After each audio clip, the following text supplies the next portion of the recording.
ونصلي ونسلم على النبي الكريم المصطفى صلى الله عليه وسلم وعلى آله وأصحابه وذريته وتابعين وتابعيهم بإحسان إلى يوم الدين. اللهم فقهنا في الدين وافتح علينا فتوح العارفين واجعل أعمالنا خالصة لوجهك الكريم. اللهم افتح بيننا وبين قومنا بالحق وأنت خير الفاتحين. اللهم ارزقنا علما نافعا وارزقنا فهما. Pertama sekali marilah kita sama-sama merafakkan kesyukuran kita kehadrat Allah Subhanahu wa taala. Di atas izin dan rahmat Allah Subhanahu wa taala dapat kita bersama-sama pada malam ini, diberi kesempatan dan diberi peluang oleh Allah. Mudah-mudahan dengan kesempatan dan peluang yang Allah Subhanahu wa taala berikan kepada kita, mudah-mudahan perbincangan kita pada malam ini diberkati dan dirahmati oleh Allah Subhanahu wa taala insya-Allah. Firman Allah Subhanahu wa taala, a'udzubillahi minasyaitonirrajim. Falamma dhahabu bihi wa ajma'u an yaj'aluhu fi ghayabatil jubb wa awhayna ilayhi latunabbi'annahum bi amrihim hadha wa hum la yash'urun. Waja'u abahum 'isha'an yabkun qalu ya abana inna dhahabna nastabiqu wa tarakna yusufa 'inda mata'ina fa akalahu adh-dhi'b wa ma anta bimu'minin lana walau kunna shadiqin. وجاءوا على قميصه بدم كذب قال بل سولت لكم أنفسكم أمرا فصبر جميل والله المستعان على ما تصفون. Maksudnya setelah mereka pergi dan membawa bersamanya, dan setelah mereka bersepakat hendak melepaskan dia ke dalam perigi, dan kami mengilhamkan kepadanya sesungguhnya engkau wahai Yusuf akan selamat, dan akan memberitahu mereka tentang hal perbuatan mereka ini, sedang mereka tidak akan sedar, yakni mereka tidak akan mengingati. Sesudah itu datanglah kepada mereka, kepada bapa mereka pada waktu senja sambil menangis. Lalu mereka berkata, wahai ayah kami, sesungguhnya kami telah berlumba dan kami meninggalkan Yusuf untuk menjaga barang kami. Lalu ia dimakan oleh serigala, dan sudah tentu ayah tidak akan percaya dengan kata-kata kami, sekalipun kami adalah orang-orang yang benar. Dan mereka mendatangkan baju Yusuf dengan dilumurkan dengan darah palsu. Kemudian bapa mereka berkata, tidak, bahkan nafsu kamu memperolokkan kepada kamu suatu perkara yang tidak diterima oleh akal. Kalau demikian, bersabarlah aku dengan sebaiknya, dan Allah jualah yang dipohonkan pertolongan mengenai apa yang kamu katakan itu. Ini daripada surah Yusuf yang kita pernah bincangkan sebelum daripada ni, ayat-ayat yang sebelum ni. Malam ni kita masuk pada ayat yang ke-15, 16, 17 dan 18. Dalam surah Yusuf pada ayat yang ke-15, Allah Ta'ala membicarakan berkenaan dengan apabila saudara Nabi Yusuf bertekad untuk membunuh ataupun mengeluarkan Nabi Yusuf daripada daripada bumi ataupun daripada pandangan ayah mereka. Bila mereka sepakat, kemudian mereka minta izin daripada ayah mereka, kemudian ayah mereka membenarkan. Ada perbincangan kenapa Nabi Yaqub membenarkan Nabi Yusuf keluar pada waktu tersebut, sedangkan Nabi Yaqub sudah mengetahui bahawa anak dia ni mempunyai sifat hasad dengki kepada Nabi Yusuf alaihi salam. Jadi ada perbahasan di situ. Jadi kenapa Nabi Yaqub dia beri juga, dia benarkan juga? Yang pertama ialah kerana dia bimbang kalaulah dia tidak membenarkan anak dia Nabi Yusuf keluar pada waktu tersebut, dibimbangi sifat hasad dengki yang ada pada anak dia yang 10 orang tu makin kuat dan makin menebal. Jadi sebab tu seorang ayah ni tuan-tuan, dia kena berusaha untuk menghilangkan perasaan ataupun menghilangkan benda-benda negatif daripada anak dia.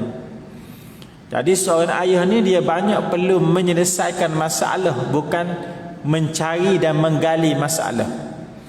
Sebab tu kalau kita lihat dalam peristiwa Nabi Yusuf ini, Nabi Yaqub dia tidak menceritakan dan dia tidak mengulangi kesalahan-kesalahan yang dilakukan oleh anak dia.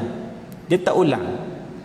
Walaupun anak dia ni buat benda jahat, dia tak ulang benda tersebut, dia tak ulang. Sebab tu dia memberi pengajaran pada kita, kalau anak kita buat kesalahan, jangan kita ulang kesalahan tersebut. Yang perlu kita buat ialah mengubah supaya dia tidak mengulangi kesalahan tu. Contohnya anak kita ni selalu maknanya bila exam dia ni malas. Bila malas study, malas belajar, jadi keputusan tu drop. Jadi kita duk ulang. Setiap hari duk ulang kata kamu ni malas, kamu ni malas, kamu ni malas. Jadi perkataan-perkataan yang negatif sebegini perlu dikurangkan ataupun perlu dihilangkan daripada mulut seorang ayah. Sebab kata-kata tu tuan-tuan dia dikira sebagai doa juga. Jadi sebab itulah di antaranya ialah kita belajar daripada Nabi Yaqub, walaupun dia tahu bahawa anak dia ni dalam ayat dalam mula-mula surah Yusuf, bila Nabi Yusuf ceritakan bahawa dia bermimpi ada sebelah dia bermimpi ada sebelah bintang, bulan, matahari sujud kepada dia. Bila dia dengar, Nabi Yaqub sebut dah mana jangan kamu ceritakan kepada saudara kamu, fayakidu laka kaida. Dibimbangi ada tipu daya.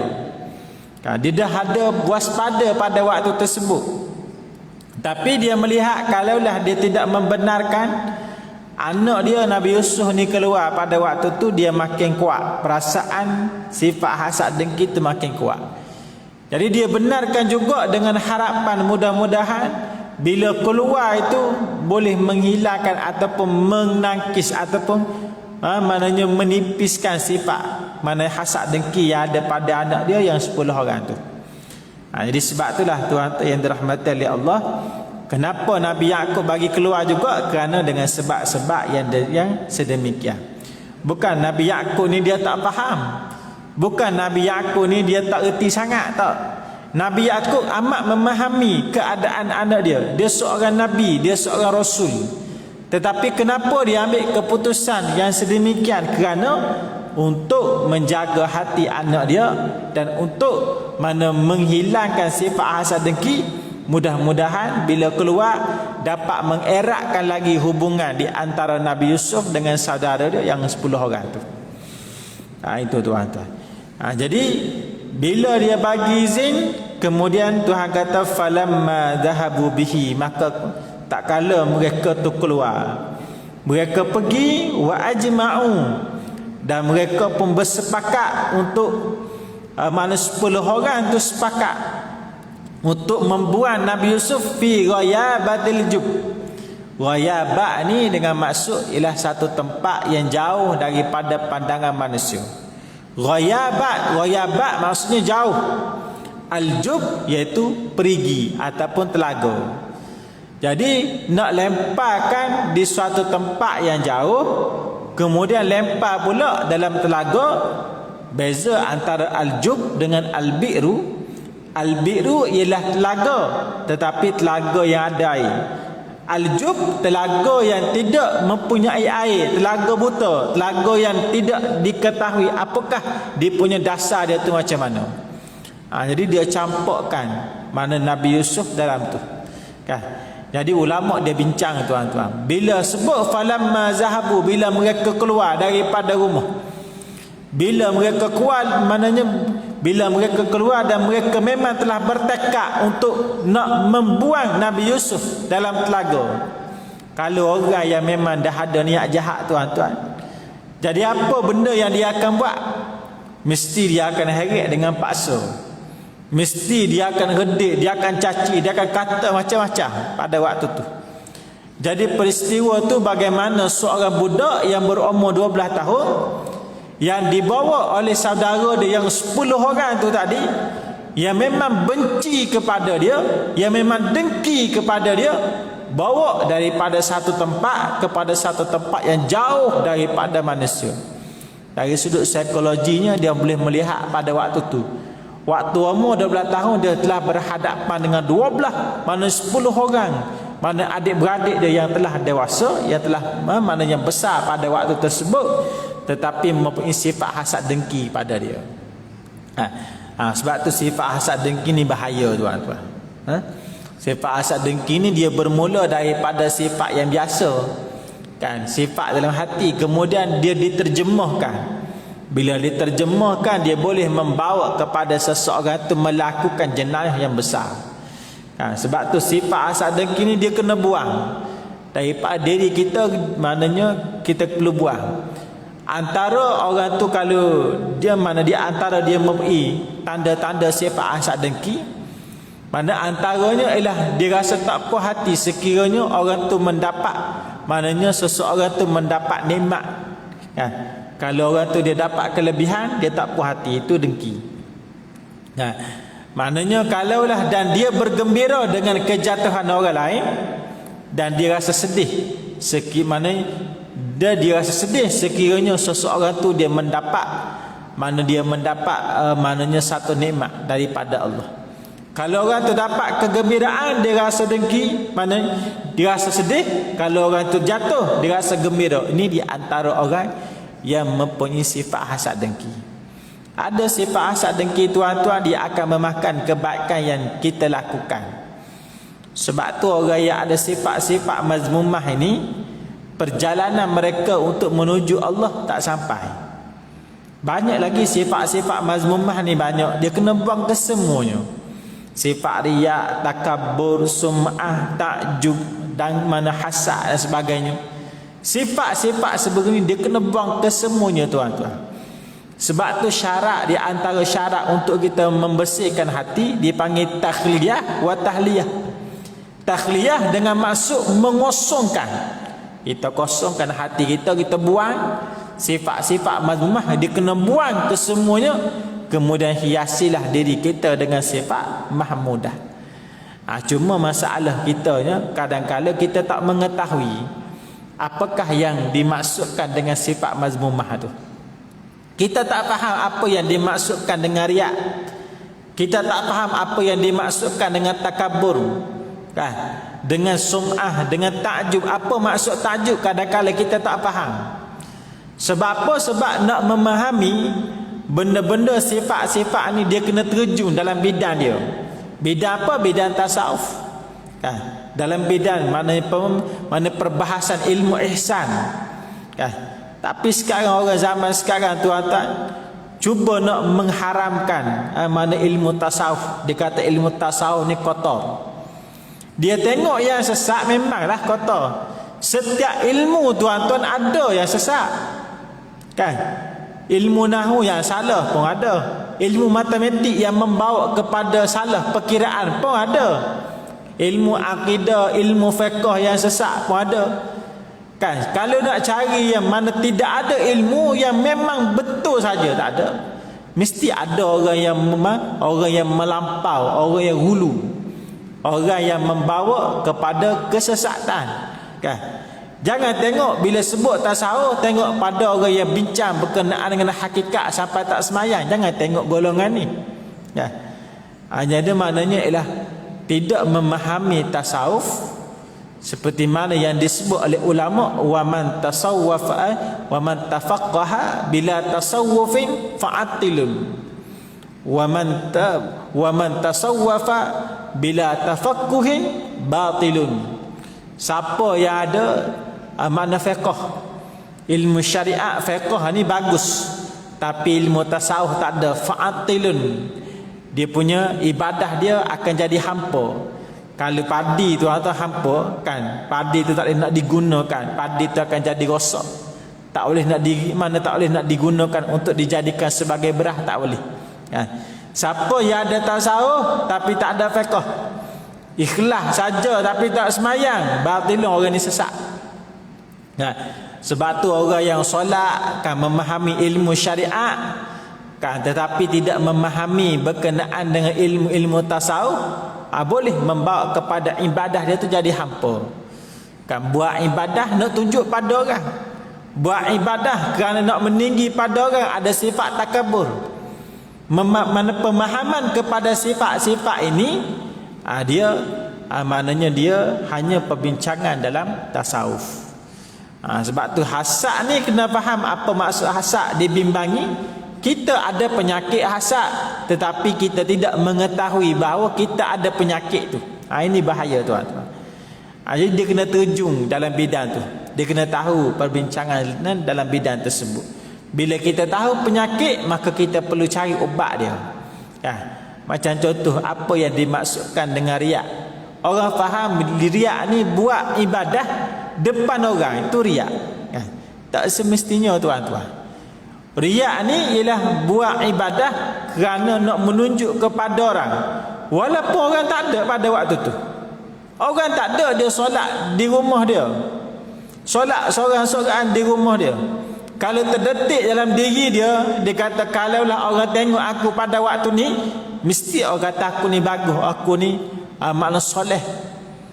Ada perasaan kalau orang tengok aku, mesti orang kata aku ni bagus. Itu riak ulama sebut. Begitu juga meninggalkan amalan kerana manusia, bukan kerana Allah, itu juga dikira sebagai riak. Tarkul amal li ajlin nasi riya'an, meninggalkan amalan kerana kerana manusia, bukan kerana Allah. Contohnya dia datang masjid, datang masjid lepas isyak kan, dia pun nak solat sunat selepas daripada isyak. Bila dia nak akad takbir, dia kata kalau aku solat ni mesti orang kata aku ni bagus. Kan dia pun tak jadi nak solat, takut bimbang riak pada waktu tu. Dia pun tidak solat di masjid, solat sunat. Dia meninggalkan ibadah, bimbang pandangan orang kata dia tu riak. Itulah riak sebenarnya. Meninggalkan perbuatan kerana makhluk, bukan kerana Allah. Kan? Jadi sebab tu kena faham betul-betul. Sebab tu ikhlas ni satu benda yang maknanya ulama sebut seperti mana seekor semut yang berada, yang berjalan di waktu malam, di tengah malam yang gelap gelita. Mana ikhlas ni satu benda yang cukup tersembunyi. Dan suntikan halus jarum riak itu maknanya cukup halus tuan-tuan. Jadi dia kena hati-hati. Jadi memahami tentang sifat-sifat ini kan di antara benda yang wajib untuk kita faham. Kalau tidak, kan dibimbangi, kita terjebak dalam penyakit tersebut. Sama juga seperti mana hasad ni. Kan kita nampak biasa tuan-tuan dia, tapi dia boleh membawa kepada seseorang itu melakukan jenayah yang besar. Sama seperti mana dalam satu hadis dalam sirah menyebut berkenaan dengan seorang laki-laki yang bernama Abu Amir Ar-Rahib. Abu Amir Ar-Rahib ni hebat tuan-tuan. Yang mana dia ni mempersiapkan diri dia untuk menjadi pengikut kepada Nabi akhir zaman. Bukan calon-calon orang. Dia persiapkan diri dia, dia solatnya, dia punya kuatkan dari sudut kerohanian dia kan. Dia perhebatkan kerohanian dia untuk apa? Untuk menjadi pengikut pada Nabi akhir zaman. Dia belajar kitab Taurat, dia belajar kitab Injil. Dialah orang yang boleh baca kitab Taurat dan kitab Injil. Dialah yang mengajar kepada puak Aus dan Khazraj tentang kebangkitan Nabi akhir zaman. Dialah. Sehingga Aus dan Khazraj mudah masuk Islam sebab mereka telah mendapat berita khabar daripada Abu Amir Ar-Rahib. Abu Amir Ar-Rahib duk cerita kan satu masa nanti akan ada Nabi akhir zaman, disebut dalam kitab Taurat, disebut dalam kitab Injil, nama dia begini, disebut secara detail. Sebab tu bila dalam perjanjian Hudaybiyah, dalam perjanjian Aqabah, jadi Aus dan Khazraj ni mudah masuk Islam, tuan-tuan. Jadi bila Nabi berhijrah pergi ke Madinah, mula-mula dia tidak ada masalah. Dia tidak ada masalah dengan Rasulullah. Makin lama, makin hari, makin lama pengikut dia makin berkurang. Orang yang datang dengan kuliah dia makin hari makin tak ada, tuan-tuan. Orang pakat pergi maknanya mendengar dia punya kuliah, yang maknanya ramai yang pergi mendengar kuliah yang diadakan oleh Nabi sallallahu alaihi wasallam. Jadi dia pun rasa dengkilah, rasa tak puas hati. Kenapa? Mana disebut dia ni, maknanya pengikut yang dengar dia semakin hari semakin berkurang. Bila satu hari dia pun pergi serang baginda Rasulullah waktu Nabi mengajar di Masjid Quba. Nabi ni, Rasulullah setiap minggu Nabi akan pergi, maknanya mengajar atau pergi untuk mana setiap minggu Nabi akan pergi ke Masjid Quba. Kan seminggu sekali Nabi akan pergi. Kerana Masjid Quba ni masjid yang pertama yang didirikan oleh baginda Nabi sallallahu alaihi wasallam. Dan memang ada kelebihan kalau kita daripada Madinah, kita keluar kat dalam mana kita kalau kita daripada Madinah keluar dalam keadaan suci, sampai di Masjid Quba, kita solat 2 rakaat di Masjid Quba, maknanya orang ni dia akan diberi pahala seperti mana mengerjakan umrah. Besar pahala dia. Sebab tu kalau kita pergi umrah, tuan-tuan, dia akan buatlah kan naik bas, naik daripada hotel sebagai contoh, mesti dalam keadaan suci lah. Suci, ada wuduk kan, tidak berhadas, kemudian keluar daripada Madinah pergi ke Masjid Quba, solat 2 rakaat di sana, akan mendapat pahala seperti mana mengerjakan umrah. Ini kelebihan dia. Jadi waktu mengajar, sewaktu mana Nabi mengajar di Masjid Quba, dia pun datang. Dia datang, dia pun sebut, dia kata, wahai Muhammad, benda apa yang kamu ajar ni? Dia tak puas hati. Kemudian Nabi pun sebut, apa yang aku ajar ni seperti mana yang diajar oleh Nabi-Nabi terdahulu, Nabi Ibrahim, Nabi Musa, Nabi Isa. Benda sama apa yang diajar oleh Nabi terdahulu, itulah yang aku ajar. Dia tak puas hati, dia pun sebut, dia kata, wahai Muhammad, kalaulah di antara kita dua yang sesat. Dia pun sebut, dia kata, aku berdoa kepada Allah supaya Allah Ta'ala matikan orang tersebut di luar Madinah. Nabi tak cakap banyak, Nabi pun mengaminkan doa yang dibaca oleh Abu Amir Ar-Rahib.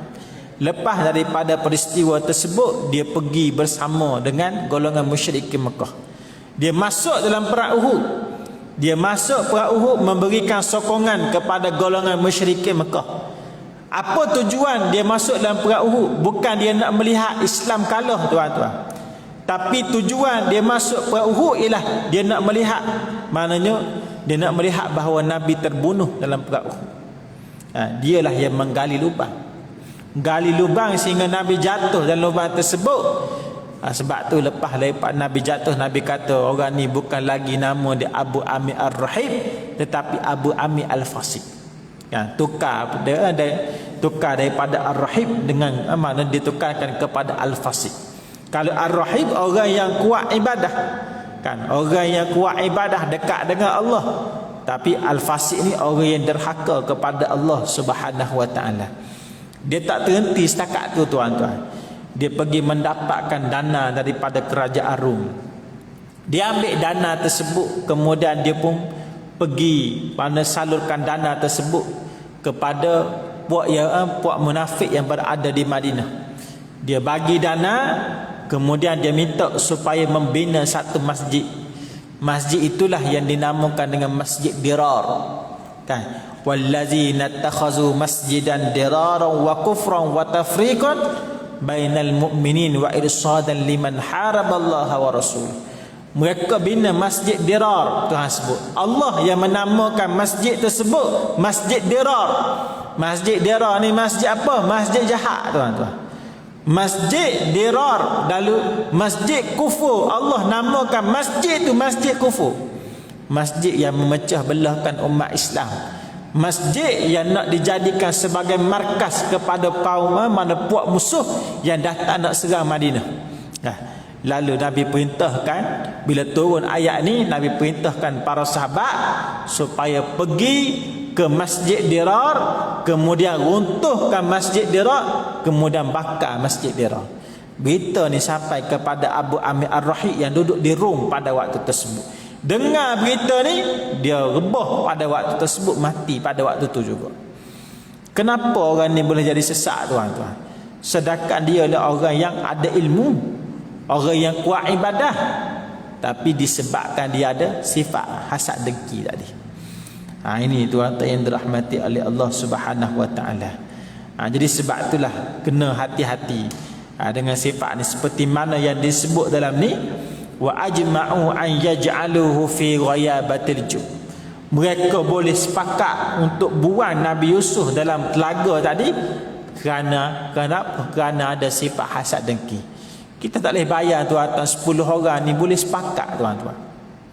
Adik-beradik 10 orang ni sepakat, tak ada seorang pun yang membantah.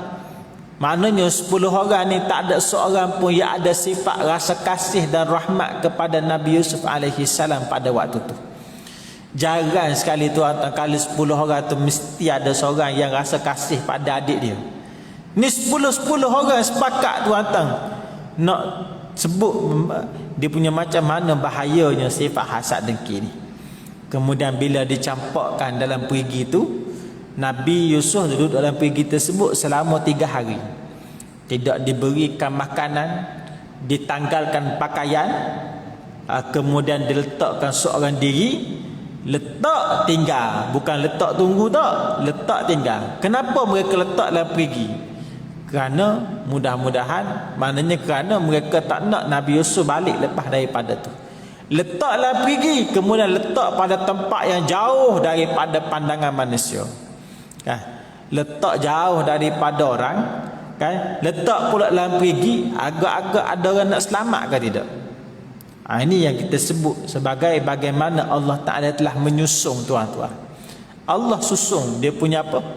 Mana Allah Ta'ala susun, dia punya mana siri, mana kehidupan seseorang tu Allah Ta'ala selamatkan.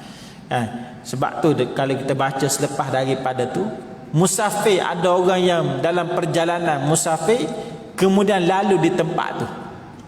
Tempat tu ialah tempat yang jauh daripada manusia. Macam mana dia boleh lalu, tuan-tuan? Disebutlah riwayat bahawa golongan yang lalu musafir, yang lalu pada waktu tu sebenarnya mereka sesat. Mereka tersesat, lalu mereka lalu di tempat tu, jumpa dengan telaga, ada keinginan untuk nak ambil air dalam telaga tersebut. Dia orang tak tahu bahawa telaga tu adalah telaga buta. Jadi sesat orang ni, golongan musafir tadi, memberikan rahmat kepada Nabi Yusuf sehingga dia dikeluarkan dan dia diselamatkan oleh orang yang bermusafir tadi. Sebab tu kalau kita lihat perancangan hidup seseorang ni betul-betul disusung oleh Allah Subhanahu wa taala, betul-betul disusung. Kemungkinan kita rasa benda tu susah bagi kita, kadang-kadang benda tu boleh menguntungkan seseorang, itu. Bagi contoh waktu PKP hari tu, waktu PKP, ada orang yang boleh untung banyak, tuan-tuan. Kedai runcit naik, kedai runcit dekat rumah saya daripada 1 pintu jadi 2 pintu kedai runcit dia. Sebab apa? Sebab orang tak pergi ke pasar raya, orang pergi beli kat tempat dia. Makin maju, tuan-tuan, daripada pekerja dia 3 orang jadi 5-6 orang pekerja. Ikan segar-segar, tong ikan pun duduk luar tu. Nak sebut jadi maju, kita duduk rumah, dia maknanya makin naik. Ada orang yang bisnes macam tu. Orang yang bisnes emas, kita pakai emas ni. Dulu emas ni memang orang tak pakai pun. Kita kalau kita nampak orang tu pakai emas, mesti kita rasa pelik.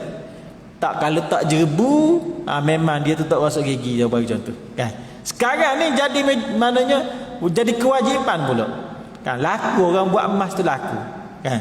Kalau lepas ni dia wajibkan sarung tangan pula laku. Kan. Jadi macam tu tuan-tuan.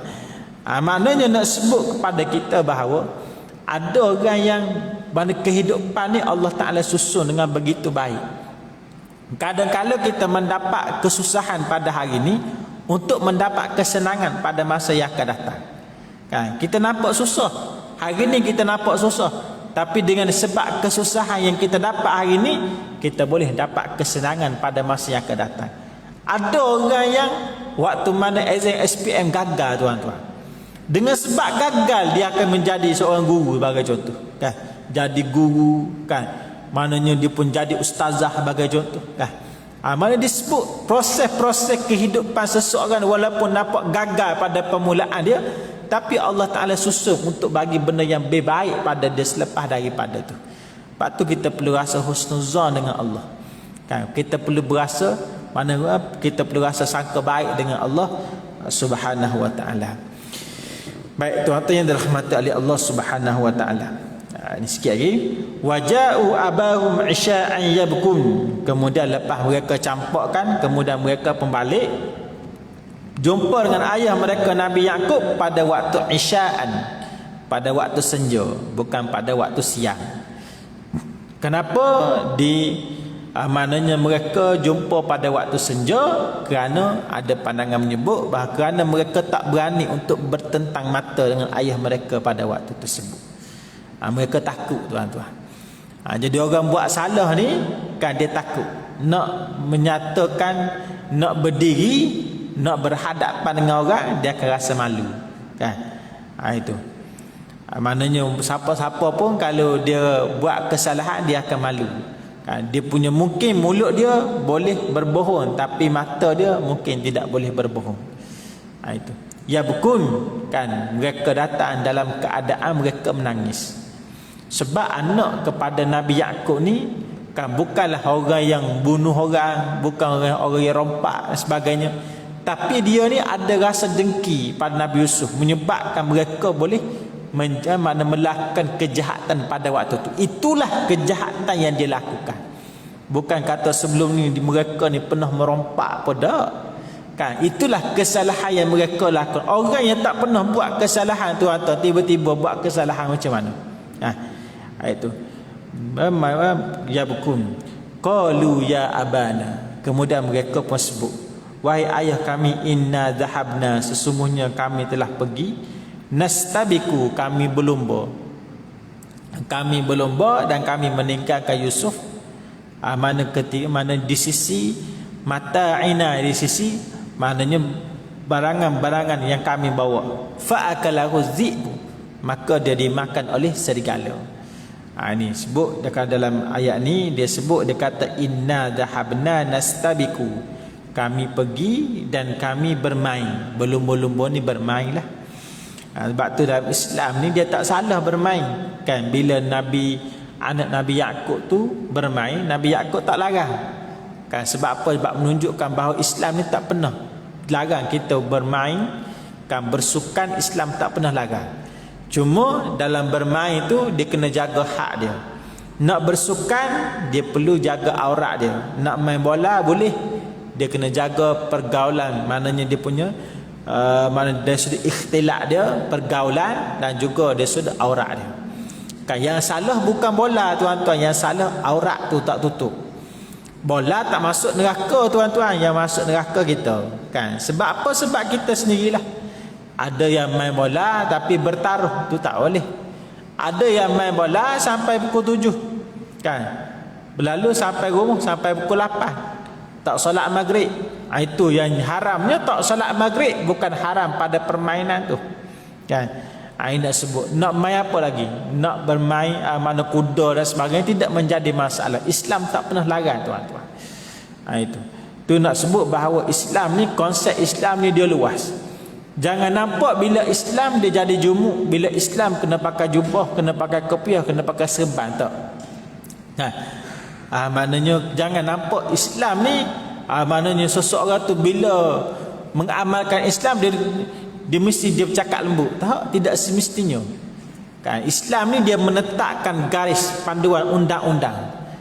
Dia punya pelaksanaan tu ialah maknanya boleh dilaksanakan secara terbuka, tidak ada jumuk dan sebagainya. Itu yang mesti kita faham. Wa ma anta bimu'minin lana walau kunna sadiqin. Kamu tidak akan percaya kepada kami walaupun kami ni di antara orang yang benar. Baik, sikit lagi. Waja'u ala qamisihi bidamin kadhib. Kemudian dia datang kepada kepada ayah mereka membawa qamis, membawa baju yang dilumurkan dengan darah. Bidamin kadhib, dengan darah kambing pada waktu itu. Kemudian bila Nabi Yaqub dia tengok baju tersebut, kemudian Nabi Yaqub kata alangkah baiknya serigala ni dia hanya memakan mana anakku tapi tidak memakan baju dia. Baju lah keadaan baik tuan-tuan. Jadi alangkah pelik lah kan. Takkanlah serigala tu buka baju dulu kan, buka kacing tu kan. Kita tak jumpa benda tu. Jadi qala bal sawwalat lakum anfusukum amra. Benda yang kamu buat ni benda yang tak masuk akal kan. Fasabrun jamil. Maka dia sebut, dia kata ke mana bersabar itu lebih baik kepada aku. Nabi Yaqub dah sebut dah bila dia terima berita tu, kejahatan yang dilakukan oleh anak dia, mula-mula sekali dia sebut fasabrun jamil. Kesabaran tu mana lebih baik pada aku, sebaik-baiknya aku bersabar pada waktu ni. Waktu ni tuan-tuan Nabi Yaqub umur dia dah tua dah kan? Kalau Nabi Yaqub keluar pada waktu tu pergi mencari Nabi Yusuf, dibimbangi anak dia akan pergi tempat mereka buang Nabi Yusuf, pergi buat benda kejahatan yang lain pula. Bimbang benda tu. Sebab tu Nabi Yaqub tak keluar. Itu satu pandangan. Kalau contoh Nabi Yaqub pun keluar pergi cari anak dia sebab tak percaya berita yang dibawa oleh anak dia yang 10 orang ni. Dia bimbangi anak dia melakukan kejahatan yang berganda. Daripada buang saja, mungkin dia ambil, buang, kemudian dibunuh kan? Mungkin kejahatan tu benda maknanya dilakukan secara buat, maknanya kuat lagi. Sebab tu dia hentikan kejahatan tu. Cukuplah kejahatan yang kamu buat setakat ni saja kan? Itu tuan-tuan. Sebab tu kalau kita tengok kenapa Nabi Yaqub ni tak keluar, dan sebab apa Nabi Yaqub tidak tanya dengan banyak, tidak mana mempersoalkan satu persatu mana apa yang berlaku tuan-tuan. Wallahul musta'anu ala ma tasifun. Dan Allah Ta'ala yang membantu aku di atas perkara yang kamu lakukan ni. Bila sebut sabar, kemudian sebut pertolongan daripada Allah. Bila sebut ibadah, sebut pertolongan daripada Allah. Kenapa?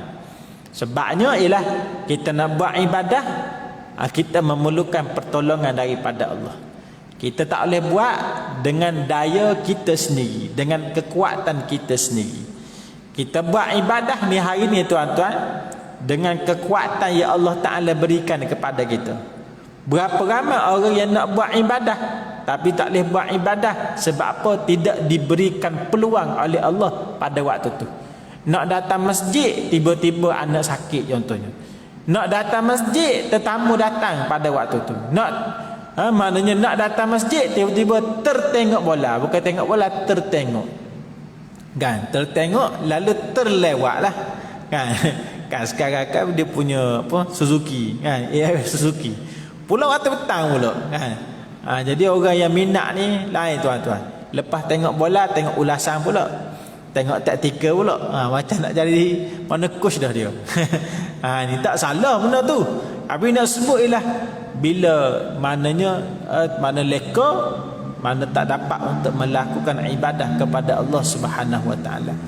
Sama juga berapa ramai orang yang orang yang kunci jam nak bangun tahajud kan. Ada keinginan nak bangun tahajud, baca dalam semua orang mana boleh dikatakan ramai orang yang tahu bahawa bangun tahajud, solat subuh secara berjemaah ini bagus kan. Ini baik, bagus. Mana benda yang boleh mendekatkan diri dia kepada Allah. Ramai orang yang tahu tuan-tuan. Tapi berapa ramai orang yang boleh melakukan perkara tu ya. Sebab tu bila kita boleh melakukan ibadah ni, kita perlu rasa syukur pada Allah. Sebab Allah Ta'ala berikan kekuatan pada kita Di saat-saat orang lain Allah Ta'ala tak berikan kekuatan pada mereka. Itu tuan-tuan. Sebab tu kalau kita tengok dalam satu zikir, kan kita sebut zikir la haula wala quwata illa billah il aliyil azim. La haula dengan maksud tidak ada daya. Tidak ada daya daripada nak menyekat kita daripada melakukan maksiat. Wala quwata, dan juga tidak ada kekuatan. Maknanya la quwata, tidak ada kekuatan untuk kita melakukan ibadah kepada Allah. Illa billah, yakni illa bi'aunillah, kecuali dengan pertolongan daripada Allah Subhanahu wa taala. Jadi sebab itulah bila sebut ibadah kena sebut maknanya pertolongan daripada Allah Subhanahu wa taala. Mana pertolongan yang kita sebut sebagai apa? Mana taufik, kekuatan untuk melakukan ibadah kepada Allah Subhanahu wa taala. Jadi cukuplah sekadar itu saja tuan-tuan perbincangan kita pada malam ni berkenaan dengan berapa ayat ni? 4 ayat daripada surah Yusuf. InsyaAllah ada masa kita akan sambung perbincangan pada ayat yang lain pula, ayat yang 19, 20, 21. InsyaAllah kalau ada masa, ada peluang, InsyaAllah kita boleh bincang. Mudah-mudahan dengan perbincangan yang kita lakukan pada malam ni tuan-tuan mendapat rahmat dan keberkatan oleh Allah Subhanahu wa taala, insya-Allah. Tuan-tuan yang dirahmati oleh Allah, pada malam ni saya masih lagi membuka peluang kepada tuan-tuan yang nak menyumbang kepada tabung du'afa kita untuk pelajar-pelajar yang akan pergi menyambung pelajaran ke luar negara. Yang terdekat ni insya-Allah akan pergi ke Turki, insya-Allah.